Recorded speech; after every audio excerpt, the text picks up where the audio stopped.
સુરતમાં તસ્કરો ફરી સક્રિય, 3 દુકાનોમાં ત્રાટકી, કર્યો હાથફેરો. સુરતના ન્યૂ કોસળ રોડ ઉપર આવેલા અમરોલી ઉત્તરાયણ બ્રિજ નજીક સ્થિત શંકેશ્વર કોમ્પ્લેક્સમાં તસ્કરો ફરી સક્રિય બન્યા છે. તસ્કરો રાતના સમયે કોમ્પ્લેક્સની 3 દુકાનોના શટરો ઊંચા કરીને ચોરીને અંજામ આપ્યો હતો. ચોરો દુકાનમાંથી રોકડ રકમ ઉપરાંત અન્ય મુદ્દામાલ પણ લૂંટી ગયા હોવાનું સામે આવ્યું છે.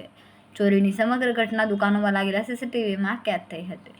હાલમાં પોલીસ દ્વારા સીસીટીવી ફૂટેજના આધારે તસ્કરોની ઓળખ માટે તપાસ શરૂ કરવામાં આવી છે. સુરત શહેરમાં વધતી ચોરીની ઘટનાઓને લઈને સ્થાનિક વેપારીઓમાં ચિંતા વ્યાપી રહી છે. મારું નામ મેહુલ મારું છે. મારી અહીંયા શંકેશ્વર કોમ્પ્લેક્સમાં દિત્યા એન્ટરપ્રાઇઝ નામની ઓફિસ છે.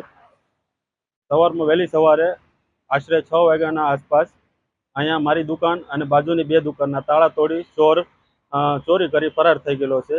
મારી દુકાનની અંદર કશું ના હોવાથી કશું લઈ નથી ગયેલો, પણ બાજુની દુકાનમાંથી કેમેરા, રોકડ રકમ, સોનાની વસ્તુ આવું ઘણું બધું લઈ અને ફરાર થઈ ગયેલો છે.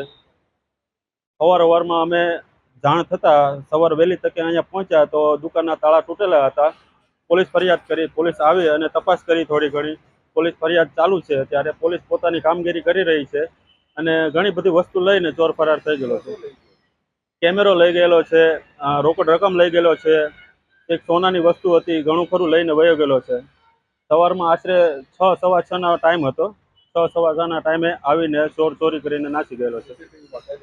હા, સીસીટીવીમાં ચોર દેખાય છે. એકલો વ્યક્તિ છે અને એકલા ચોરી કરીને ફરાર થઈ ગયેલો છે. કેમેરામેન સેનિલ વિરાણી સાથે વિશાલ છેઠા, માનવપ્રભા ન્યૂઝ, સુરત. અમારા વિડિયોની નવી અપડેટ મેળવવા માટે સબસ્ક્રાઇબ કરો માનવપ્રભા ન્યૂઝ ચેનલને. બેલ આઇકન ક્લિક કરો લેટેસ્ટ વિડીયો સૌથી પહેલા મેળવવા માટે.